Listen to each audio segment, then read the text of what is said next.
అందరికీ శుభాభివందనాలు. ఈ దినమునకై ఏర్పాటు చేసిన పరిశుద్ధ లేఖనము హెబ్రీలు రాసిన పత్రిక 5వ అధ్యాయము 11, 12 వచనాలు చదువుకుందాం. ఇందును గూర్చి మేము చెప్పవలసినవి అనేక సంగతులు ఉన్నవి గాని మీరు వినుటకు మందులైనందున వాటిని విశదపరచుటకు కష్టము. కాలమును బట్టి చూచితే మీరు బోధకులుగా ఉండవలసిన వారై ఉండగా దేవోక్తులలో మొదటి మూల పాఠములకు ఒకడు మీకు మరలా బోధింపవలసి వచ్చును. మీరు పాలు త్రాగవలసిన వారే గాని బలమైన ఆహారము తినగలవారు కారు. దేవుని పరిశుద్ధ వాక్యమును దీవించును గాక. ఆమేన్. Thank you sir. దేవుని అతి పరిశుద్ధ నామమునకు స్తోత్రం కలుగును గాక. వినీత్ గారికి ప్రభు నామములో నేను కూడా వందనాలు తెలియజేస్తూ ఉన్నాను. పార్టిసిపెంట్స్ కు, ఆర్గనైజర్స్ కు, ఈ గ్రూప్ పెద్దలకు, ప్రతి ఒక్కరికి, యూత్ కు నేను వందనాలు తెలియజేస్తూ ఉన్నాను. కానీ 5 గంటలప్పుడు నేను ఫోన్ చేసినప్పుడు అందరూ చాలా యాక్టివ్గా, ఇంత అర్లీ మార్నింగ్ ఎవరు యాక్టివ్గా ఉండరు.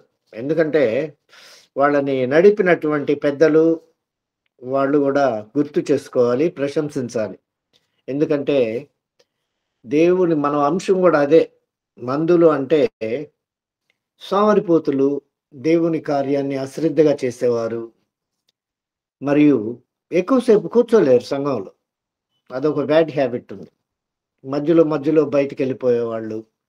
ఇలాంటి వ్యక్తిత్వాలు కలిగినప్పుడు, ఒక క్రమశిక్షణ అనేది సంఘంలో లేనప్పుడు ఆ సంఘాన్ని గురించి దేవుడు చాటున కన్నీరు కారుస్తాడు.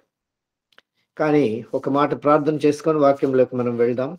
మహాగణుడా, పరిశుద్ధుడా, ప్రేమ కలిగిన మా తండ్రి, ఈ సమయంలో మీరు మాత్రమే మాట్లాడమని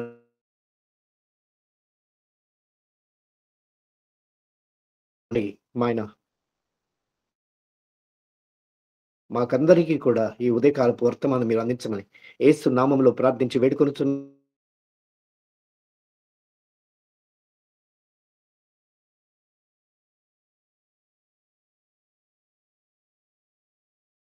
మళ్ళీ 12 వచనాలు చూస్తాను. ఇందుని గురించి మేము చెప్పవలసిన అనేక సంగతులు ఉన్నవి, కానీ మీరు వినుటకు మందులైనందున వాటిని విశదపరచుట కష్టము. కాలమును బట్టి చూస్తే బోధకులుగా ఉండవలసిన వారై ఉండగా దేవోక్తులలో మొదటి మూల పాఠములు ఒకడు మీకు మరలా బోధింపవలసి వచ్చెను. మీరు పాలు త్రాగవలసిన వారే కానీ బలమైన ఆహారము తినగలవారు కారు. మరియు పాలు త్రాగు ప్రతివాడును శిశువే కనుక నీతి వాక్య విషయముల్లో అనుభవం లేనివాడై ఉన్నాడు. వయసు వచ్చిన వారు అభ్యాసము చేత మేలు కీడులను వివేచించుటకు సాధకము చేయబడిన జ్ఞానేంద్రియములు కలిగిన వారు గనుక బలమైన ఆహారము వారికే తగును. ఈ పుస్తకము పరిశుద్ధ గ్రంథములో 66 పుస్తకాలు ఉన్నాయి.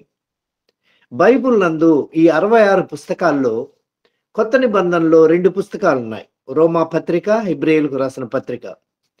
ఒక దేవుని బిడ్డలుగా, యవనస్తులుగా, కాపర్లుగా, ప్రవక్తలుగా, ఉపదేశకులుగా మనము కంఠస్థం చేసుకొని మనము వాటిని ఆకలింపు చేసుకోవాలి. అవసరం ఎంతైనా ఉన్నది. ఆ 2 పత్రికలు ఏంటంటే రోమా పత్రిక, హెబ్రీయులకు రాసిన పత్రిక తప్పక చదవాలి. రోమా పత్రికలో క్రైస్తవ సిద్ధాంతాలు ఉంటాయి. పాపము, రక్షణ, కృప, తీర్పు వాటిని గురించి ఉంటాయి. హెబ్రీయులకు రాసిన పత్రిక చూస్తే క్రీస్తు యొక్క ఔన్నత్యాన్ని, దేవదూతల యొక్క అర్పణ, యాజకుల కన్నా దేవుడు ఎంత శ్రేష్ఠుడో ఇది వివరిస్తూ ఉంది. ఈ పై 2 పత్రికలు ప్రతి విశ్వాసి చదివి తీరాలి. యేసు ప్రభువును అంగీకరించిన వారిలో ఇక్కడ 2 గ్రూపులు ఉన్నాయి. ఒక గ్రూపు పాలు త్రాగు ప్రతివాడు శిశువే, పాలు త్రాగవలసిన వాడే. రెండవది వయస్సు వచ్చిన వారు. ఇందును గూర్చి మేము చెప్పవలసిన అనేక సంగతులు ఉన్నాయి. వినుటకు మందులైనందున వాటిని విశదపరచుట కష్టము. కాలమును బట్టి చూస్తే వారు బోధకులుగా ఉండవలసిన వారు. ఎప్పుడు బాప్తిసం పొందాడు? 2016లో పొందుంటాడు, 2015లో పొందుంటాడు, 2013లోనే చర్చిలో సభ్యుడిగా చేర్చబడి ఉంటాడు. ప్రతి వారం వాక్యం వింటూ ఉంటాడు. ప్రతి గృహ కూడికకు వస్తూ ఉంటాడు. ప్రతి విజ్ఞాపన ప్రార్థనలో కూడా పాల్గొంటూ ఉంటాడు. కానీ ఆయన యొక్క డెవలప్మెంట్ మాత్రం చాలా శూన్యంగా ఉంటే అది దేవుడు చాలా ప్రలాపిస్తాడు. దినదినాభివృద్ధి చెందడం అనేది దేవుడు ప్రశంసించి మనల్ని ఎదురు చూస్తూ ఉన్నాడు. అలాంటి వ్యక్తిత్వాలు సంఘములో ఉండాలని. ఇంకొకటి కూడా చాలా బ్యాడ్ హ్యాబిట్ ఉంది. కొన్ని సంఘాలు కొన్ని నిషేధిస్తాయి. ఏంటంటే వాయిద్యాలు వాయించే వాళ్ళు కూడా వస్తారు. ఆ వాయించే వాళ్ళను కూడా దేవుని బిడ్డలుగా చేర్చుకోవడానికి మన అల్లూరు వాళ్ళు ఎప్పుడు సిద్ధంగా ఉంటారు. దాన్ని బట్టి నేను చెప్తూ ఉంటే నేను చాలా సంతోషపడతా. ఆ వాయించేవాడు కూడా దేవుని బిడ్డగా ఉండాలి. ఏంటంటే కొంతమందిని తీసుకొచ్చుకుంటాం, వాడు వాయిస్తా వాక్యం స్టార్ట్ అయ్యే సమయానికి వాయిద్యాలన్నీ అక్కడ పడేసి బయటికి వెళ్ళిపోతాడు. ఒక 20 నిమిషాలు దేవుని యొక్క వాక్యం వినడానికి ఎవరు కూడా సంసిద్ధంగా కూర్చునేటటువంటి వాయిద్యకారులు తగ్గిపోతున్నారు. దావీదు సంస్థానంలో ఉన్నటువంటి వాయిద్యకారులు ఆ క్వైర్కి కూడా ఆయన ఏం చేశాడంటే ఒక డ్రెస్ కోడ్ ఏర్పాటు చేసి ఒక క్రమశిక్షణ నేర్పాడు. వాయిద్యాలు వాయించే ప్రతి ఒక్కరు కూడా దేవుని యొక్క సముఖములో చివరి వరకు కూర్చొని వినలేకపోతున్నారు, మధ్యలో లేసేస్తున్నారు. వాళ్లే కాకుండా మిగతా వాళ్ళు కూడా మధ్యలో బయటకు వెళ్ళడము, ఎక్కువసేపు కూర్చోలేకపోవడము, ఇదేంద్రా బోర్ అనుకోవడము, ఇలాంటి విషయాలతో చాలా సంఘాల్లో ఇండిసిప్లైన్ ఈ మధ్య మరీ ఎక్కువైపోయింది.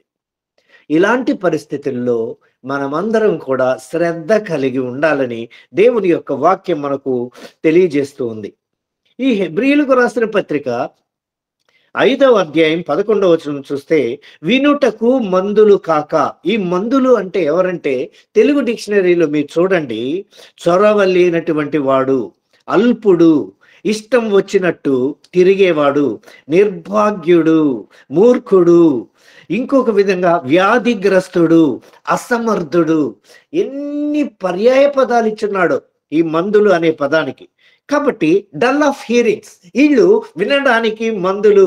వాక్యాన్ని మొదలు పెడితే వాళ్ళు పూర్తిగా వినలేకపోతూ ఉన్నారు. వీళ్ళను గురించి చాటును ఏడ్చేదానికి దేవుడు ఎప్పుడు సిద్ధంగా ఉన్నాడు. యేసు ప్రభు ఎప్పుడు ఏడ్చినా కూడా ఇండిసిప్లైన్ ఎదురైనప్పుడు ఆయన చాటుగా పోయి ఏడ్చినట్టుగా సందర్భాలు కొన్ని మనకు ఉన్నాయి. ఆయన 2 దగ్గరలో కూడా ఏడుస్తాడు, కన్నీరు కారుస్తాడు. మరియా మార్త విషయంలో ఎప్పుడు పాదముల యొద్ద నా వాక్యం వింటూ ఉన్నదే, కానీ ఈ మాట్లాడే మాటలో ఒక అవిశ్వాసం అనేది, ఇంకా విశ్వాసం డెవలప్ కాలేదు. ఇన్ని సంవత్సరాలు వెళ్ళి ఇంటికి నేను వస్తూ ఉన్నాను, నా వాక్యం వింటూ ఉన్నది, అయినప్పటికీ కూడా ఈ మాట్లాడిన మాట చూసినట్లయితే, అయ్యా నీవు మా వద్ద ఉన్నట్లయితే నా సోదరుడు చనిపోయేవాడు కాదు. ఏం మాట అది? క్రైస్తవేతరులు మాట్లాడుతున్నారు పక్కన చేరి. ఆ కుంటివాడిని బాగు చేసిన వాడు, ఆ గుడ్డివాడిని బాగు చేసిన వాడు, ఆ చనిపోయిన వాడిని లేపిన వాడు, ఆ ద్రాక్షారసాన్ని నీటిని ద్రాక్షారసంగా మార్చినటువంటి వాడు ఈ లాజర్ని లేపలేడా అనే విశ్వాసం వాళ్ళకుంది. కానీ ఇలా కాలము దేవుని యొక్క వాక్యం వినే ఈ బేతనీ గృహంలో వీళ్ళకి ఎందుకు విశ్వాసం లేదు అని కన్నీరు కార్చెను, యేసు కన్నీరు కార్చెను అనే మాట ఒక చిన్న పదం బైబిల్లో కల్లా కూడా ఒకే ఒక వాక్యంగా దేవుడు అక్కడ పరిశుద్ధాత్మ దేవుడు లిఖించబడి ఉన్నాడు. ఇంకొక మాట అంటున్నాడు ఇర్మియా గ్రంథం 13వ అధ్యాయంలో 17వ వచనములో, అయినను మీరు ఆ మాట విననొల్లని ఎడల మీ గర్వమును బట్టి నేను చాటున ఏడ్చుదును. ఎక్కువసేపు సంఘంలో కూర్చోలేరు. వాక్యం వినాలంటే వాక్యం వినని వాడు ఒక గర్విష్టి అని పరిశుద్ధ గ్రంథములో ఉన్నది. దేవుని యొక్క సముఖములో దేవుని బిడ్డ వాక్యము చెబుతూ ఉండగా మధ్యలో లేసి బయటకు వెళ్ళిపోయి వాక్యం అయిన తర్వాత వచ్చి కూర్చొని మిగతా వాటిల్లో కంటెస్ట్ చేసేటటువంటి ఒక దుర్బుద్ధి, ఎక్కువసేపు సంఘములో కూర్చోలేనటువంటి వ్యక్తులు, ఎక్కువసేపు వాక్యం వినలేనటువంటి వ్యక్తులు. ఎప్పుడో సీనియారిటీ ఉంటుంది కానీ దేవుని యొక్క క్రిస్టియానిటీలో సీనియారిటీ ఉంటుంది, కానీ ఎక్కువసేపు సంఘములో గడపలేనటువంటి వారు, ఎక్కువసేపు వాక్యం వినలేనటువంటి వాళ్ళు, వాళ్ళను గురించి ప్రలాపించి పరిశుద్ధ దేవుడు ఇక్కడ లిఖించబడి ఉన్నటువంటి వాక్యాన్ని మనం చూసినప్పుడు మనల్ని మనం సరిదిద్దుకోవాల్సిన అవసరం ఎంతైనా ఉన్నది. అది ఏంటంటే ఇర్మియా గ్రంథం 13వ అధ్యాయం 17వ వచనం చూస్తే, ఆ మాట విననొల్లని ఎడల, మీరు ఆ మాట అనగా వాక్యము విననొల్లని ఎడల మీ గర్వమును బట్టి నేను చాటున ఏడ్చుదును. వాక్యం వినని వారి గురించి ప్రలాపిస్తూ ఉన్నాడు. వాక్యానికి సమయం ఇవ్వని వారిని గురించి ప్రలాపిస్తూ ఉన్నాడు. పాటలు పాడి పాడి పాడి పాడి వాక్యం దగ్గరకు వచ్చేలేకే కాపరి దగ్గరకు వచ్చి, స్పీకర్ దగ్గరకు వచ్చి చెవిలో ఒక మాట మాట్లాడతారు. సార్ 20 నిమిషాల్లో పూర్తి చేయండి, లేకపోతే సార్ 30 నిమిషాల్లో పూర్తి చేయండి, వర్షం వచ్చేటట్టుంది, జాగ్రత్త. దీనికి ముందంతా పాటించినటువంటి నియమాలన్నీ కూడా ప్రతి వేరు వేరు వ్యవహారాలకి సమయాన్ని తగలేసి వాక్యం వచ్చేటప్పటికి ఒక రెస్ట్రిక్షన్స్ తీసుకురావడం అనేది ఇండిసిప్లైన్, ఆధ్యాత్మిక నేరమని పరిశుద్ధ గ్రంథం మనతో మాట్లాడుతున్నది. వీరిని బట్టి, ఇలాంటి వారిని బట్టి ఏమంటున్నాడంటే గర్విష్ఠులు అంటున్నాడు. వీళ్ళని బట్టి నేను చాటున ఏడ్చుదును. వినుటకు మందులు కాక ఎక్కువసేపు సంఘములో వీళ్ళు గడపలేరు. వీళ్ళని డల్లర్స్ అంటారు. డల్ ఆఫ్ హియరింగ్, ఎక్కువ తెలుసుకోవాలనేటటువంటి ఆసక్తి చాలా తక్కువగా ఉంటుంది. పెద్ద విషయాలు, పరిజ్ఞానం తెలుసుకోలేరు. అంగీకరించారు, యేసును అంగీకరించినప్పటి నుంచి ఒకే ప్రయాణం కొనసాగుతూ ఉంటుంది. వీళ్ళ ఆత్మీయ ప్రయాణంలో ఏమాత్రం ఎదుగుదల ఉండదు. మీరు చూడండి, 2016లో నేను సర్వీస్లోకి వచ్చాను, నేను మినిస్ట్రీలోకి వచ్చానంటారు. ఇప్పటి వరకు మీరు ఎదిగి ఎదిగి ఎదిగి ఎదిగి ఇప్పుడు ఒక స్పీకర్స్గా తయారై ఉండాలి. అంతేకాదు, ఒకరికి చెప్పగలిగిన స్టేజ్కి మనం వచ్చి ఉండాలి. బైబిల్లో ప్రమాణాలన్నీ కూడా పూర్తిగా మనకు తెలిసి ఉండాలి. దాంట్లో ఉన్న తర్కము, దాంట్లో ఉన్న నియమ నిబంధనలు అన్నీ కూడా ఫింగర్ ప్రింట్స్ లో మనం ఆకలింపు చేసుకొని మనం ఎదుటి వాటి డౌట్స్ క్లారిఫై చేసే స్థితికి మనం ఎదగాలి. ఎక్కడ వేసిన గొంగళే అక్కడే ఉన్నట్టుగా మనం ఉండకూడదు. ఎప్పుడో మనం 2015లో వచ్చాము, బాప్తిసం తీసుకున్నాము, ఇప్పటి వరకు కూడా అలాగే ఉన్నట్లయితే దానివల్ల ప్రయోజనం లేదు. దానిని చూసి దేవుడు మనల్ని ప్రశంసించలేడు. హెబ్రీయులకు రాసిన పత్రిక 6వ అధ్యాయము 11, 12 వచనాలు చూద్దాం. 6వ అధ్యాయం 11, 12. మీరు మందులు కాక విశ్వాసము చేతను ఓర్పు చేతను వాగ్దానములను స్వతంత్రించుకుని వారిని పోలి నడుచుకొనున్నట్లుగా మీలో ప్రతి వాడును మీ నిరీక్షణ పరిపూర్ణమగు నిమిత్తము మీరు ఇదివరకు కనపరచిన ఆసక్తి తుదముట్టుకు కనపరచవలనని అపేక్షించుచున్నాము. ఒక ఆర్గనైజేషన్, ఒక సువార్త ఆర్గనైజేషన్ స్టార్ట్ చేస్తాం, కానీ అది మధ్యలో జారిపోయేటటువంటి ఆర్గనైజేషన్స్ చాలా ఉన్నాయి ఈనాడు. చాలా మంది పెట్టుకుంటాం గ్రూపులు, చాలా మంది సువార్తకి మనం దేవుడికి నామములో కూర్చొని ప్రార్థించి ఒక ఆర్గనైజేషన్ స్టార్ట్ చేస్తాం, ఒక మినిస్ట్రీ స్టార్ట్ చేస్తాం. మొదట ఉన్నటువంటి ఆసక్తి చివరి వరకు కొనసాగించలేకపోతున్నాం. ప్రభు రాకడ పర్యంతం దాన్ని కొనసాగించలేకపోతున్నాం. కారణం ఏంటంటే సాకులు చెప్పుకోవడం. పలాని వాళ్ళు రాలేదు సార్, దానివల్ల ఆపేసాం. మొదట బలి స్టార్ట్ చేసాం, మొదట చాలా మంది వస్తూ ఉండేవాళ్ళు, ఇప్పుడు రోజు రోజు తగ్గిపోతూ ఉన్నారు, ఇప్పుడు ఎక్కువగా లేరు. దీన్ని దేవుడు ఎప్పుడు కూడా సహించలేడు. దేవుడు చాలా బాధపడుతూ ఉన్నాడు. దేవుడు కన్నీరు కారుస్తూ ఉన్నాడు. దినదిన ప్రవర్ధమానమై రోజు రోజుకి మనం ఆసక్తి పెంచుకొని ముందుకు సాగిపోవాలి. అందుకే అంటున్నాడు, మీలో ప్రతివాడు మీ నిరీక్షణ పరిపూర్ణము నిమిత్తము మీరు ఇది వరకు కనపరచిన ఆసక్తిని తుదమట్టుకు కనపరచవలనని అపేక్షించుతున్నాను అని మాట్లాడుతున్నాడు. ప్రభునందు ప్రియమైన వారలారా, దినములు గడిచే కొద్దీ ఆసక్తి తగ్గకూడదు. మన నిరీక్షణ పరిపూర్ణమగు వరకు ఆయన పోలికలోనికి మనం మార్చబడాలి. ఒక్కసారి ఎఫెసీయులకు రాసిన పత్రిక 4వ అధ్యాయము 11, 12 వచనాలు మనం ఒకసారి చూస్తాం. ఎఫెసీయులకు రాసిన పత్రిక 4వ అధ్యాయము 11, 12 వచనాలు ఒకసారి చూద్దాం. ఒకసారి వాక్యం తీయండి. 4వ అధ్యాయం 11, 12 ఏమనుంది? మనమందరము విశ్వాస విషయములో దేవుని కుమారుని గూర్చి జ్ఞాన విషయములో ఏకత్వము పొంది పరిపూర్ణ పురుషులకు వరకు, అనగా క్రీస్తుకు కలిగిన సంపూర్ణతకు సమానమైన సంపూర్ణత కలవారం అగు వరకు ఆయన ఈలాగు మనల్ని నియమించను అని వ్రాయబడి ఉన్నది.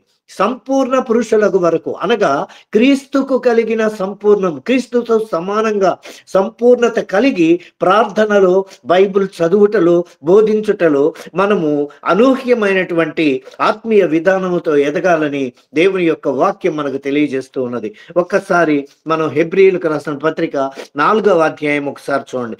హెబ్రీయులకు రాసిన పత్రిక 4వ అధ్యాయము 2వ వచనంలో ఏమనుందో?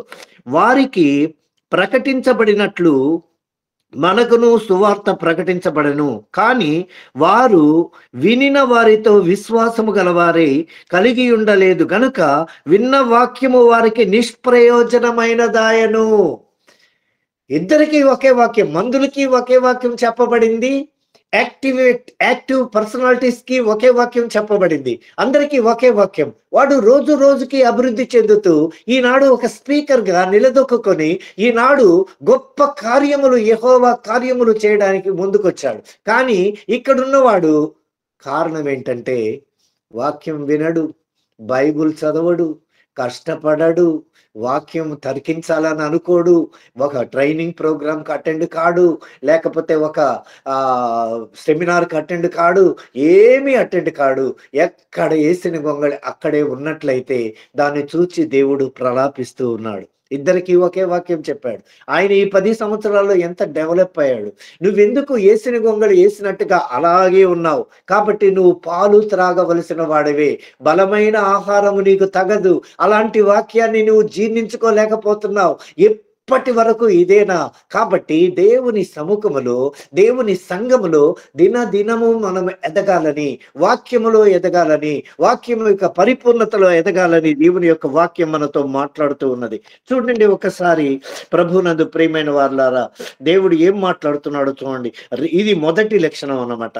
రెండో లక్షణం చూడండి. హెబ్రీయులకు రాసిన పత్రిక 5వ అధ్యాయము 13వ వచనం ఒకసారి చూద్దాం. హెబ్రీయులకు రాసిన పత్రిక 5వ అధ్యాయము 13వ వచనం. మరియు పాలు త్రాగు ప్రతివాడును శిశువే గనుక నీతి వాక్య విషయముల్లో అనుభవము లేని వాడై ఉన్నాడు. మిగతా వాటిల్లో అంతా అనుభవం తెచ్చుకుంటాడు, కానీ దీంట్లో మాత్రం అనుభవం లేనివాడుగా ఉన్నాడు. వాక్య విషయములో అనుభవము కానీ లేకపోతే అది దేవునికి అవమానం, అది నీకు కాదు. ఎప్పుడు నా బిడ్డ దేవునిలోకి వచ్చాడు, ఎప్పుడు సత్యాన్ని తెలుసుకున్నాడు, ఎప్పుడు బాప్తిస్మం పొందాడు, అప్పటి నుంచి ఇప్పటి వరకు లేఖనాలు పరిశీలించడు, వాక్యాన్ని చదవడు. మొదటిలో బాగా చదివాడు, కానీ ఆ 4 రోజులు సంఘానికి వచ్చాడు, కానీ ఆ 4 రోజులు దేవుని వాక్యములో, దేవుని పాటల్లో పాలు పంపులు పొందాడు. కానీ ఆ 4 రోజులు ఈ యొక్క మనకు ఏర్పాటు చేసుకున్నటువంటి ఈ యొక్క గూగుల్ మీట్ లో 4 రోజులు బాగా పాల్గొంటారు. ఒక నెల రోజులు బాగా పాల్గొంటారు. ఆ తర్వాత క్రమేణా అప్పుడు ఒకసారి వారానికి 2 సార్లు పాల్గొని ఆ తర్వాత ఏమవుతాడు? వినుటకు వీరు మందులైపోయి ఉన్నారు. వాళ్ళని రెచ్చగొట్టుటకు పరిశుద్ధాత్మ దేవుడు వాళ్ళని ఆత్మీయంగా లేపుటకు ఎంత గొప్ప వాక్యాన్ని ఉదయకాలం మన ముందుంచాడంటే అంత గొప్పగా దేవుడు మనతో మాట్లాడుతూ ఉన్నాడు.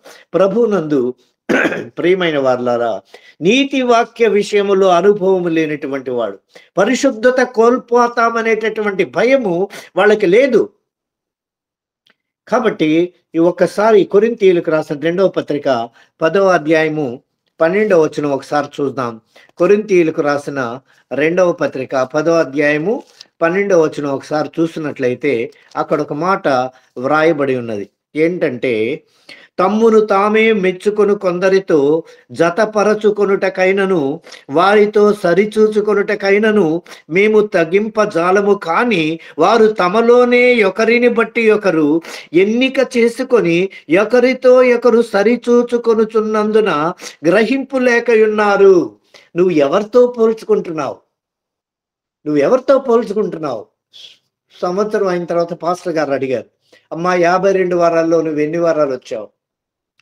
సార్, నేను 40 వారాలు వచ్చాను సార్. ఆమె నా పక్కన ఉండేటటువంటి ఏస్తారమ్మ 15 వారాలే సార్ వచ్చిందని. మనకంటే ఆత్మీయ స్థితి తక్కువ స్థితిలో ఉన్న వాళ్ళతో మనం పోల్చుకోకూడదు. నువ్వు సెక్యులర్ విధానంలో ఎవరితో పోల్చుకుంటావు? హైయెస్ట్ మార్క్స్ వచ్చిన వాళ్ళతో పోల్చుకొని వాళ్ళ దగ్గరికి వెళ్ళి నువ్వు ఎన్ని గంటలు చదివావు, నువ్వు ఎక్కడెక్కడ కోచింగ్ తీసుకున్నావు, ఇన్ని అడిగి తెలుసుకుంటావు. ఒక ఐఏఎస్ చదవడానికి, ఒక ఐపీఎస్ చదవడానికి కోట్ల రూపాయలు ఖర్చు పెడతాం, లక్షల రూపాయలు ఖర్చు పెడతాం, అక్కడ కోచింగ్ తీసుకుంటాం, ఢిల్లీకి వెళ్తాం, బెంగళూరు పోతాం. సజీవుడైనటువంటి దేవుడు, సత్యవంతుడైన దేవుణ్ణి తెలుసుకోవడానికి 10,000 కూడా ఖర్చు పెట్టవే, ఒక్క ట్రైనింగ్ అటెండ్ కావే. Without training how can it possible to preaching the word of God? ఎట్లా ప్రీచ్ చేస్తావు? అపోస్తులైన పౌలు ఎంత చక్కగా తీర్చిదిద్దాడు తన బిడ్డల్ని అలెగ్జాండ్రియాని. ఎంత చక్కగా తర్ఫీదిచ్చి పంపించాడు. వాళ్ళు అక్కడికి వెళ్ళి అకులా ప్రిస్కిల్లా దగ్గరికి వెళ్ళి అక్కడ కూడా ట్రైనింగ్ పొందాడు. ఆ తర్వాత అనర్గళంగా దేవుని యొక్క వాక్యాన్ని ప్రకటిస్తే వేల మంది అక్కడ రక్షణ పొందారు. అక్కడ ఉన్నటువంటి సైతాను విధానాలు, బుక్స్ అన్ని కూడా చించి అవతల పడేశారు. ప్రకటించేవాడికి కంపల్సరిగా ట్రైనింగ్ అవసరం. ఆ డినామినేషన్ చూసి ఈ డినామినేషన్ చూసి దేవుడు మనతో మాట్లాడతాడు, దేవుడే చూసుకుంటాడు. వ్యర్థమైన ప్రలాపనలు తీసుకొచ్చి బైబిల్కి అన్వయించి చేసుకుని మాట్లాడతాం. అది మంచిది కాదని దేవుని యొక్క వాక్యం మనకు బోధిస్తూ ఉన్నది. కాబట్టి ప్రభునందు ప్రియమైన వారలారా, 10వ అధ్యాయము 12వ వచనం ఒకసారి చూడండి. 10వ అధ్యాయము 12వ వచనం, కొరింథీయులకు రాసిన పత్రిక 10వ అధ్యాయం 12వ వచనం. తమ్మును తామే మెచ్చుకొని కొందరితో బలపరుచుకొనుట, జతపరుచుకొనుట. వాళ్ళకి వాళ్ళే పొగుడుకుంటారు కొంతమంది. తెలుసా మీకు? చాలా పర్సనాలిటీస్ ఉన్నారు ఇలాంటి వ్యక్తులు. వాళ్ళకి వాళ్ళే, సార్ మీ చిన్నమ్మాయి భలే చదువుతుంది అంట కదా, చిన్నమ్మాయి సార్, పెద్ద కొడుకు సూపర్ సార్ అంటాడు. అదేందో మన ఇంట్లో వాళ్ళని మనం మెచ్చుకోవడం, మళ్ళీ నన్ను నేను మెచ్చుకోవడం.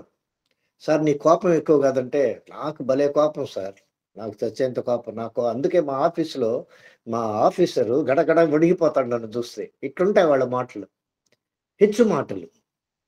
కాబట్టి తమ్మును తామే మెచ్చుకొని కొందరితో జతపరచుకొనుటకైనను వారితో సరిచూచుకొనుటకైనను మీకు అలాంటి వాళ్ళం మేము కాదు, కానీ వారు తమలోనే ఒకరిని బట్టి ఒకడు ఎన్నిక చేసుకొని ఒకరితో ఒకరు సరిచూసుకొనుట, ఒకరితో ఒకరు సరిచూచుకొనుట, ఒకరితో ఒకరు సరిచూచుకొనుట, ఒకరితో ఒకరు సరిచూచుకొనుట.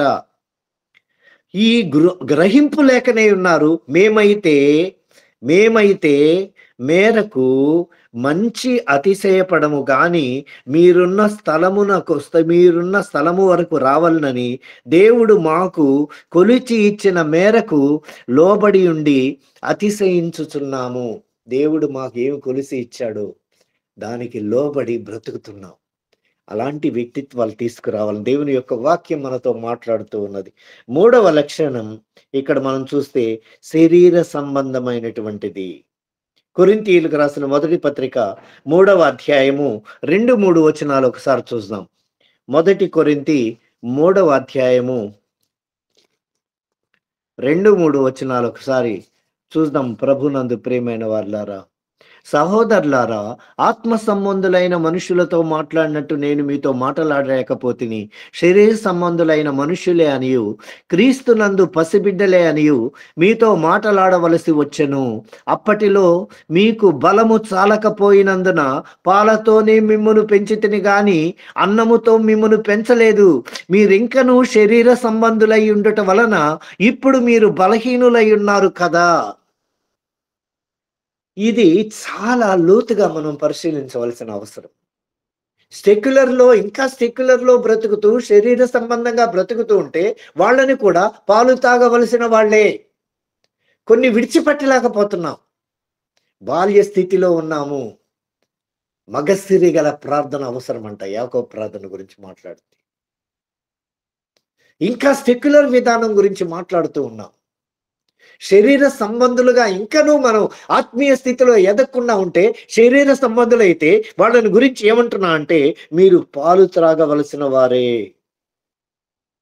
ఇంకా అప్పటిలో మీరింకనూ శరీర సంబంధుల్లో ఏముంటాయి? చిక్కులు పెట్టే పాపాలు ఉంటాయి. గర్వము, అసూయ, భోజన ప్రియత్వము, సోమరితనం.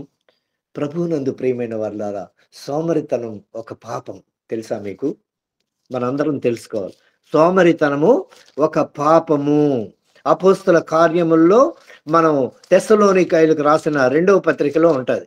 ఏం సార్ మీరు రాజుపాలెం నుంచి భలే చెప్తున్నారు, సోమవారం పాపం ఎందుకు అవుతారు సార్ అంటే, ఎస్, పాపం. తెస్సలోనికైలకు రాసిన 2వ పత్రిక 3వ అధ్యాయం 11వ వచనం. మీలో కొందరు ఏ పనియూ చేయక పరుల జోలికి పోవచ్చు, క్రమము కానిది అక్రమము, అక్రమం అనగా పాపము.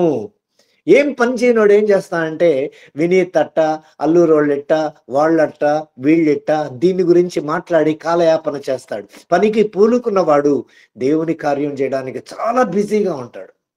సార్ నాకు అతని గురించి మాట్లాడే శక్తి నాకు లేదు సార్, అతని గురించి ఇప్పుడు కాదు మళ్ళీ ఆలోచిస్తాను, నాకు తెలియదు సార్, ఏమో సార్ నాకు పని ఉంది సార్, నేను వెళ్ళిపోవాలి సార్, ఇది మనకు కావాలా.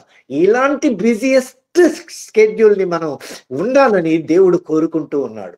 లోకపరమైన విధానాల్లో మునిగి తేలుతూ ఒకరిని గురించి ప్రలాపించి, ఒకరిని గురించి విశదీకరించుకొని, ఒకరి మాటలు మనం రావడం అనేది కూడా అది మంచి పద్ధతి కాదు అని దేవుని వాక్యం మనకు సెలవిస్తూ ఉన్నది. కాబట్టి అట్టి వారు నెమ్మదిగా పని చేయొచ్చు, సొంతముగా సంపాదించుకున్న ఆహారమునే భుజించవలెను. కాబట్టి సోమరితనం అనేది పాపము. ప్రభునందు ప్రియమైన వల్ల తప్పిపోయిన కుమారుడు కూడా తప్పిపోయిన తర్వాత ఇంట్లోనే ఉంటూ అసూయని పెంచుకున్నటువంటి పెద్ద కుమారుడితోనే ఇప్పుడు ప్రాబ్లం.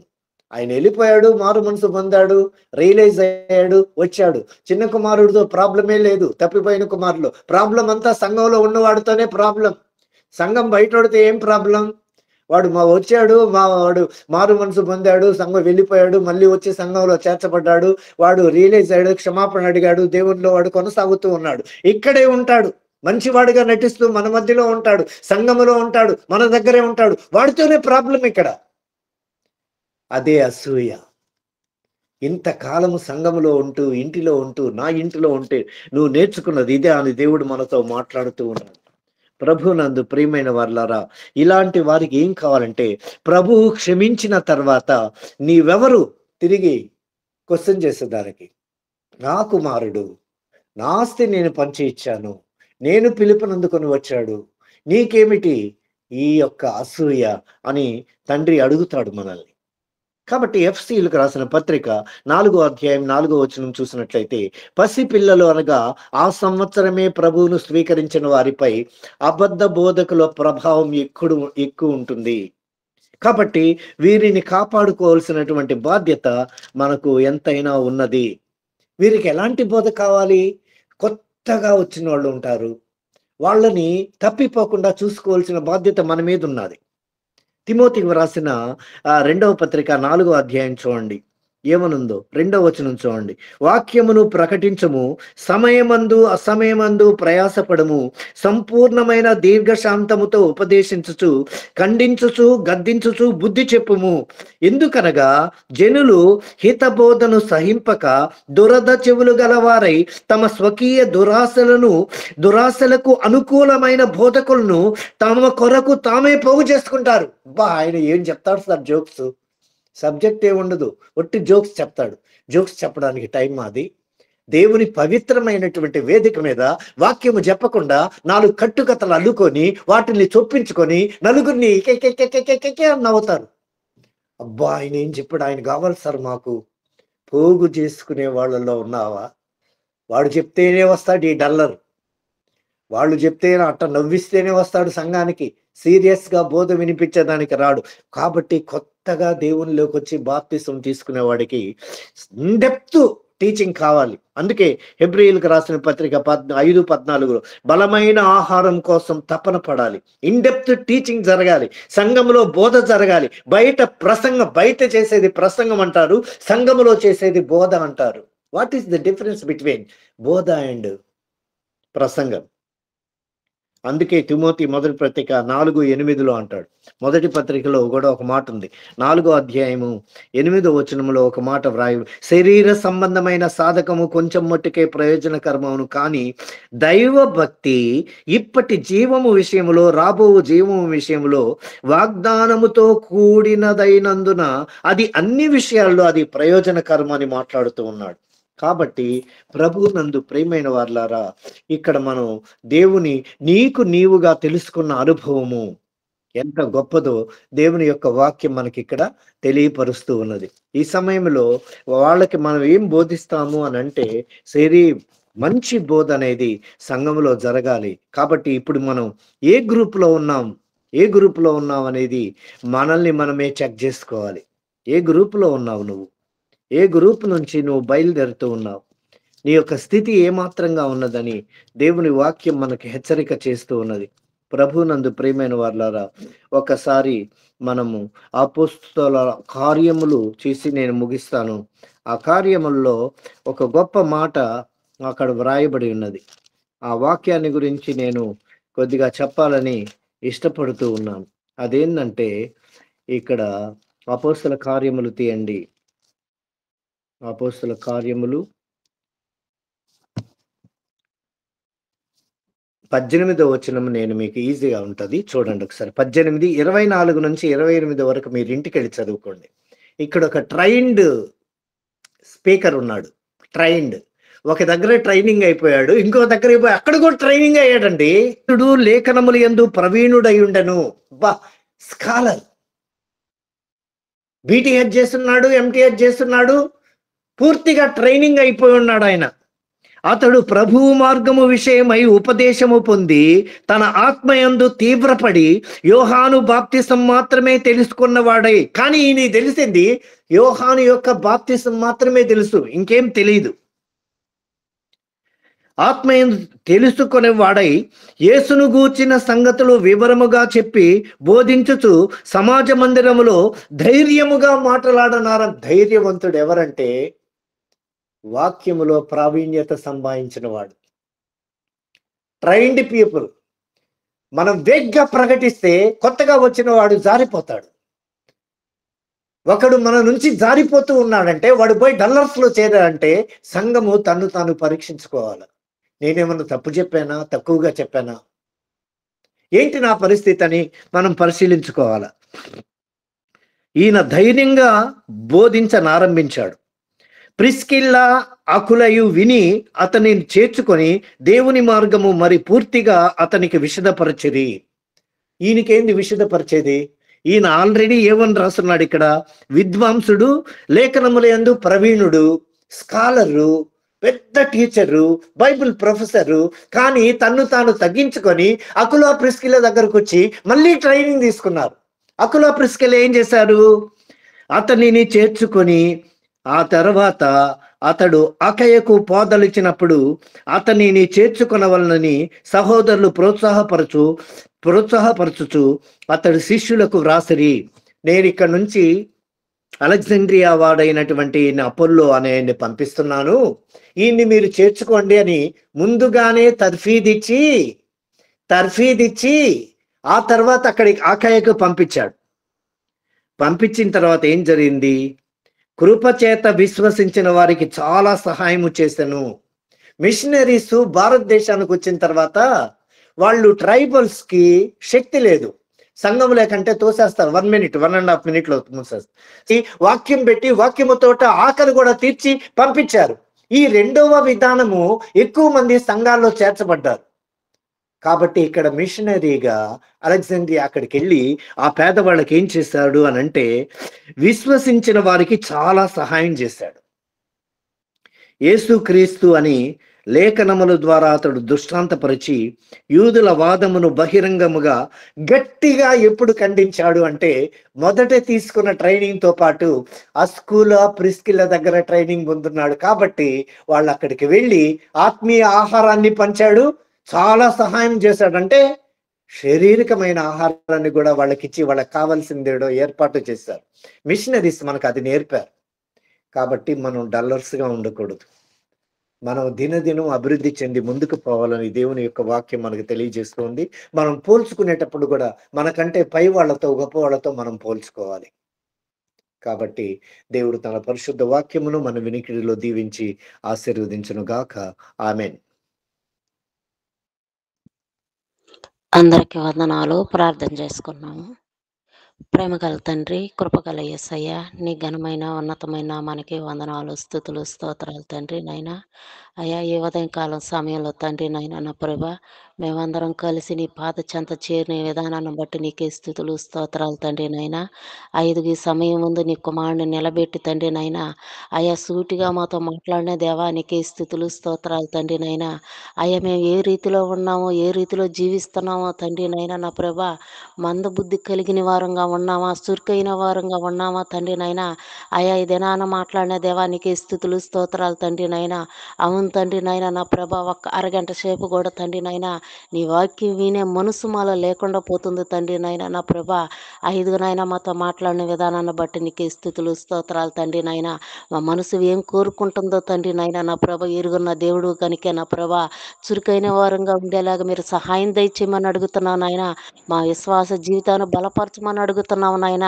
ఒక ఆసక్తి కలిగిన నీలో జీవించే కృపను దయచేయమని అడుగుతున్నాం తండ్రి నాయన. మెలకు కలిగి తండ్రి నీలో జీవించే భాగ్యాన్ని మా అందరికి అనుగ్రహించమని అడుగుతున్నావు నాయన. నీ వాక్యం తండ్రి ఎంతో అమూల్యమైనది తండ్రి నాయన. ప్రతి పరిస్థితిని మారుస్తా తండ్రి నాయన. ప్రతి పరిస్థితిని పరుస్తా తండ్రి నాయన. మీరు సహాయం దయచేయమని అడుగుతున్నావు నాయన. నీ కృపలో జ్ఞాపకం చేసుకోమని అడుగుతున్నావు తండ్రి నాయన. ఇదిగో లోకాశులకి మేము జీవించకుండా తండ్రి, ఒక ఆసక్తితో తండ్రి నాయన నా ప్రభ నీ యందు భయభక్తులు కలిగి జీవించినప్పుడు తండ్రి నాయన మా ఆత్మ నాయన బలపడతా తండ్రి నాయన. నీ కృపలో మమ్మల్ని అందరినీ జ్ఞాపకం చేసుకోమని అడుగుతున్నావు నాయన. సహాయం దయచేయమని అడుగుతున్నాం తండ్రి నాయన. ఇంతవరకు తండ్రి నాయన నీ సేవకుని కూడా తండ్రి నాయన మాతో మాట్లాడిన ప్రతి మాటను కూడా తండ్రి నాయన మా హృదయంలో నీరు కట్టి ఫలింపు దయచేయమని అడుగుతున్నావు నాయన. కృప దయచేయమని అడుగుతున్నావు తండ్రి నాయన నా ప్రభా. సంవత్సరాలు మొదలుకొని నాయన నీ సన్నిధికి వస్తున్నాము కానీ నాయన నా ప్రభా, ఒక నిరీక్షణ లేని వారంగా జీవిస్తున్నాం తండ్రి నాయన. నాయన మాలో లోపాలుంటే తీసివేయమని అడుగుతున్నావు నాయన. ఇప్పుడే నాయన యేసు నామములో నాయన నీలో నాయన గొప్పగా ఫలింపుని దయచేయమని అడుగుతున్నాం యేసయ్యా. నీకే స్థుతులు స్తోత్రాలు తండ్రి నాయన. ఈ సమయం ముందు నీ సేవకుని కూడా దీవించండి, ఆశీర్వదించండి. చేస్తున్న పరిచర్యను కూడా నీ కృపలో జ్ఞాపకం చేసుకోండి. తన కుటుంబాన్ని కూడా దీవించి ఆశీర్వదించమని అడుగుతున్నావు నాయన. ఈ గూగుల్ మీట్లో చేరిన మమ్మల్ని అందరిని కూడా జ్ఞాపకం చేసుకోండి తండ్రి. ఎల్ల వేళలా నిన్ను స్తుతించే అందరికి అనుగ్రహించమని యేసయ్య నామములో ప్రార్థించి స్తుతించి అడిగి వేడుకుంటున్నాం తండ్రి. ఆమేన్. ఆమేన్. ఆమేన్.